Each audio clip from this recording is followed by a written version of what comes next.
What is your feeling on sorry, I'm laughing already because I feel like this is going to be so funny. The phrase culture fit. What is your feeling on that phrase? It is absolute bullshit. Okay, when somebody says, oh, we need a culture fit, it stems from so much. I'm just going to call it what it is. I think it really is the quintessential way back in the day to talk about like racism and sexism and all the isms. And, you know, people kind of code it as like, oh, what I want to go have a drink with this person and, you know, what I want to hang out with them on the weekend. What does that have to do with the essential functions of the job? You know what I mean? And I actually, when people say stuff like that, I take offense to that as someone who has been sober for many years. Whenever people are like, oh, would I want to have a drink with this person? Like, why? Why do you have to want to go to a bar with me for me to be qualified to take this job? You know what I mean? So the culture fit thing, I think it stems from so many negative things. And it's more of the same. It's basically saying, I want more people here that are just like the people that are already here. And I don't want anything different. Instead of adding to the culture or saying like, what can this person bring to the table? You want more of the same. So it's like the attack of the clones. I love that.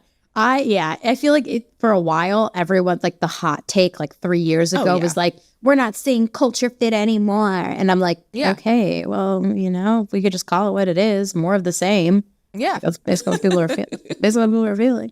But I mean, I still think people use that lens a lot of like, do I want to hang out with this person? And the reality is, if you look to I've said this like so many times, people are probably sick of me saying this, but like your immediate group of friends is probably going to be very similar to you. You gravitate towards people that are like you. So if you're using that lens to decide to hire someone, you're just going to hire more of the people that are already there, which makes your population even more homogeneous. Yeah. Some of the best people that I've ever worked with are nothing like me. We would never hang out. We would have never crossed paths. And that is completely fine because we don't need to be friends. We don't have to be friends. You see what I'm saying? And I've learned so much from some of these people that I would have never interacted with outside of work. And so I just think it just goes such a long way to be like, get that out of your mind. I always say, like, when I hire for my team, I try to look at people who are really good at things I am not good at, and they tend to be different than me. And that's like what I need to balance me. Like I'm like pie in the sky, cloud thinker, dreamer.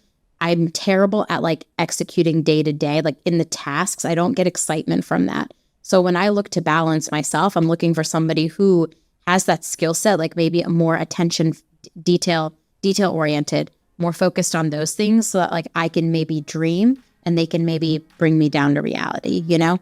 Yeah, you and I are the same. I've been there, done that. I don't want to do it anymore. I want to talk about strategy, all that stuff. I do not want to be doing the day-to-day tasks. No, ma'am. No. I feel